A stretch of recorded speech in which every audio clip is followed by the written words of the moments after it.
Normalement, sur la valeur des deux équipes, on n'a pas grand-chose à craindre. Mais on a vu que dans le match de la Roumanie, même si on est supérieur, il faut être capable de supporter l'intensité, le rythme, le combat.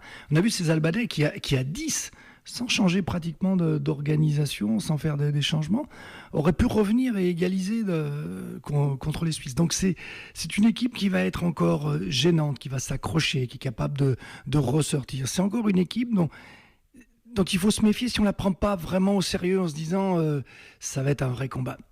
Donc il faut jouer le match à fond. Il faut jouer le match à fond parce qu'on se retrouve dans une situation qui est un petit peu bizarre. Parce que même en le gagnant, ce match-là, déjà il faut le jouer à fond. Pour le gagner, on ne peut pas se permettre de faire des changements, de dire je vais mettre des gens en repos.